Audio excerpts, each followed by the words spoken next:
Welcome back ناظرین. Break پہ جانے سے پہلے گوہر ایوب صاحب سے بات ہوئی، لیکن ہم چاہیں گے کہ یہ اسٹرینگتھ کے اندر سرنڈر کا جو ہوتا ہے، اور آج قریشی صاحب نے کافی زیادہ اس کا کریڈٹ لیا کہ میں نے تو فون کر کے کسی سے نہیں پوچھا، اور انہوں نے کہا کہ جی وہ پوچھا، لیکن کچھ باتیں کنکلوڈ کرنا چاہ رہے ہیں ڈاکٹر صاحب. جی، تو میں یہ کہہ رہا تھا کہ شملہ ایگریمنٹ ہوا تو ویکسٹ پوزیشن میں پاکستان نے میجر کنسیشن، لیکن پولیٹیکل لیڈرشپ تھی وہ ٹھیک ہے. تو آج کل بھی ڈیموکریٹک سیٹ اپ تو ہے آپ کا، لیکن اس وقت پاکستان کی جو آبجیکٹو ریالٹیز ہیں، ڈومیسٹک بھی اور ایکسٹرنل بھی، اس میں پاکستان اس وقت ویکسٹ پوزیشن میں ہے.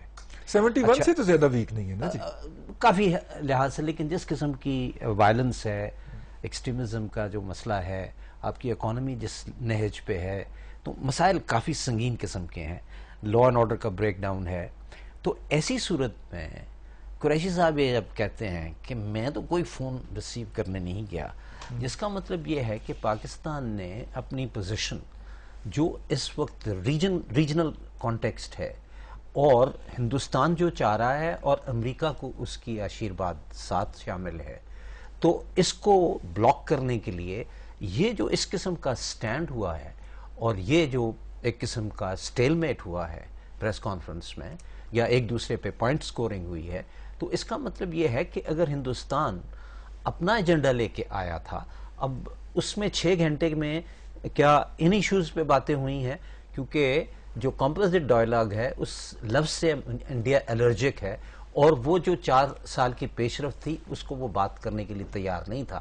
تو اب سوال یہ پیدا ہوتا ہے کہ اب یہ باتیں جو اب ہوئی ہیں، اس میں پاکستان نے ایک بڑا سٹرونگ سٹینڈ لے لیا ہے، کیونکہ پاکستان اس وقت جو آبجیکٹو ریالٹیز ہیں جو ریجنل کانٹیکسٹ میں، اسے وہ سمجھتا ہے کہ اگر وہ اس وقت کنسیشنز دیتے ہیں تو اس سے آنے والے دنوں میں کنسیشن تو دے دی نا جی، مجاہدین کو انفلٹریٹر مان لیا، میرا مطلب اس پہ پروٹیسٹ نہیں کیا، احتجاج نہیں کیا. آج کی سپیچ میں بھی کوئی بات نہیں تھی. انڈیا چاہتا یہ ہے کہ اس کو افغانستان میں سپیس ملے، لیجٹیمیٹ رول ملے، پاکستان میں ٹرانزٹ ٹریڈ فیسلٹیز ملیں، اور جو ان کی لانگ ٹائم سینٹرل ایشیا تک، لاہور، اسلام آباد. تو اب سوال یہ ہے کہ یہ چیزیں، تو میں یہ سمجھتا ہوں کہ یہ جو سٹینڈ ہوا ہے، لیا ہے، دیکھیں نا سٹیل میٹ تو تبھی ہوا ہے نا اگر پاکستان گورنمنٹ نے سٹینڈ لیا، میرے خیال میں لیا ہے. چلیں حارث کو بھی شریک گفتگو کرتے ہیں. حارث، پروفیسر صاحب کا کہنا ہے، ڈاکٹر سجاد نصیر صاحب کا، کہ پاکستان گورنمنٹ نے جی ایک سٹینڈ لیا ہے. بخاری صاحب کا یہ کہنا ہے جی کوئی ایجنڈا ہی نہیں تھا، کم از کم ہوم سائیڈ کے پاس وہ اپنے ایجنڈے پہ آئے تھے. آپ کیسے دیکھتے ہیں؟ یہ میرا تو خیال ہے کہ ہوم سائٹ کا بھی ایجنڈا تھا، اور پاکستان پچھلے کئی برسوں سے بہت سنجیدگی کے ساتھ کمپوزٹ ڈائلاگ دوبارہ شروع کرنے کی، ہر مسئلے پہ وہ سیاچن اور پانی کا مسئلہ جو کشمیر کا ہے، اور کشمیر کا جو ٹیریٹوریل مسئلہ ہے، اور حق خود ارادیت کا مسئلہ ہے، اور اس سے لے کے سر کریک تک ہر مسئلے پہ گفتگو کرنے کی کوشش کر رہا ہے، اور ٹریڈ کی بھی، ریجنل ٹریڈ کے بارے میں بھی گفتگو کرنے کی کوشش کر رہا ہے. لیکن بھارت کی طرف سے جو چونکہ وہ ٹس سے مس نہیں ہو رہے، اور اس کی ظاہر ہے کہ ہمیں بھی لیکن کسی غلط فہمی میں نہیں رہنا چاہیے. پروفیسر صاحب کی بالکل درست اسیسمنٹ ہے کہ پاکستان شاید 71 سے زیادہ کمزور پوزیشن میں ہے. اور ویسے بائی دی وے پاکستان کبھی بھی اس کے اوپر بات کرنا ہے پلیز. یہ جو ہاں بالکل حارث، دیکھیے جب اس لیول کی میٹنگ ہوتی ہے تو ہم نے دیکھا بڑی ہیکٹک قسم کی شٹل کاک ہوئی موومنٹ. پاکستان کے جو ایمبیسڈر ہیں دلی میں وہ واپس آ رہے تھے، پھر جا رہے تھے. اسی طرح انڈیا کے جو ایمبیسڈر ہیں پاکستان کے اندر، ہائی کمیشن، وہ بھی اسی طرح کر رہے تھے.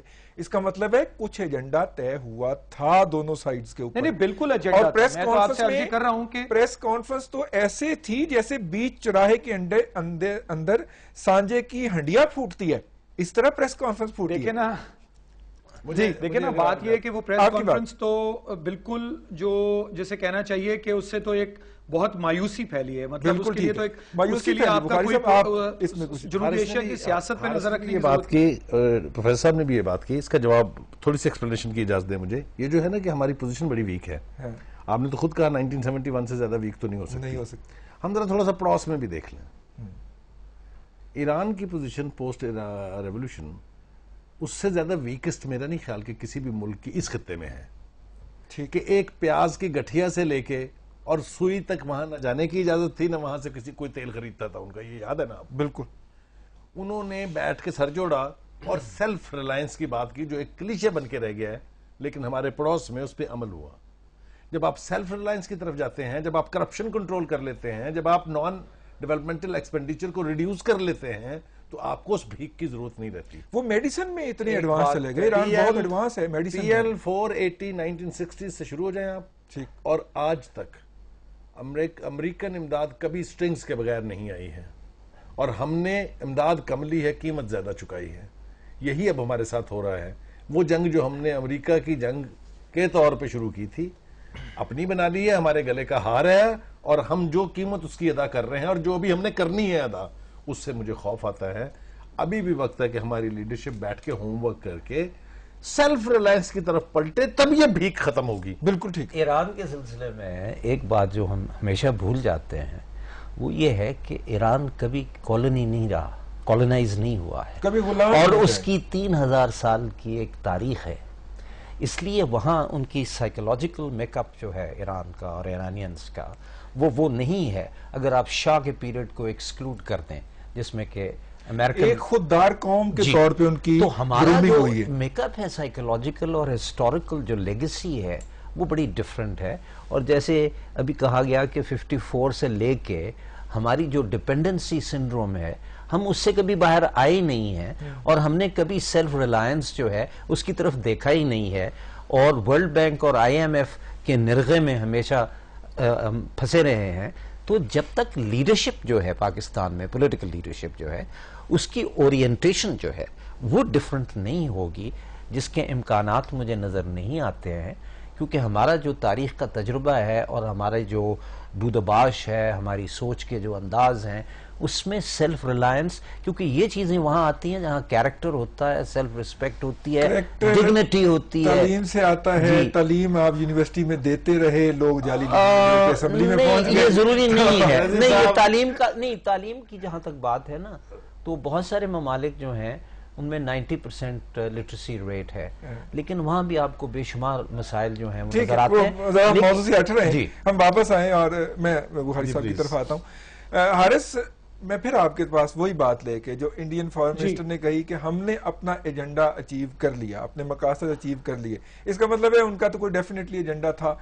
ہمارے فارن منسٹر کو کیا ضرورت پڑ گئی اگلے دن پھر وہ ایک پریس کانفرنس کریں اور بہت ساری چیزیں اردو میں خطاب کر کے اپنی قوم کے لیے واضح کریں؟ انگریزی میں خطاب نہیں کیا انہوں نے دنیا کے لیے. کیسے یہ کیا رات میں ماجرا ہو گیا؟ دیکھیں نا، دونوں کی اپنی اپنی کنسٹیچوئنسیز ہیں. وہ وہاں کسی کو جواب دیں، یہ یہاں کسی کو جواب دیں. لیکن میں بات جو ڈیپینڈنس والی بات ہے نا، امریکہ والی، اور امریکہ کیا چاہتا ہے، بدقسمتی ہماری یہ ہے کہ جو پاک بھارت دشمنی ہے اس کی وجہ سے بھی ہماری ڈیپینڈنسی امریکہ پہ بہت زیادہ بڑی ہے. اور یہ سلسلہ پہلا فاؤل بھارت نے کیا تھا 1947 میں، لیکن اس کے بعد سے کچھ ہم نے بھی کیا ہے، کچھ انہوں نے بھی کیا ہے. اور پہلا فاؤل یہ تھا کہ جب انہوں نے پاکستان کو جو وسائل تقسیم ہونے تھے برٹش انڈیا کے، اس میں ڈنڈی ماری. پھر حیدرآباد کا پولیس ایکشن ہے، حیدرآباد دکن کا، جوناگڑھ کا ایکشن ہے، اور پھر کشمیر کا جو کمپیٹنگ لاجکس ہیں. مگر جو عرض ہے وہ بریک کا وقت ہو گیا. حارث، عرض جو میری ہے، بریک کا وقت ہو گیا، مجھے جانا پڑا ہے. اور بریک پہ جانے سے پہلے وہ شعر آپ کو ضرور سناتا جاؤں گا. وہ شاعر نے کہا تھا کہ مٹی کی محبت میں ہم آشفتہ سروں نے وہ قرض اتارے ہیں کہ واجب بھی نہیں تھے. بلا جھجک میں وقفہ، ہمارے ساتھ رہیے گا.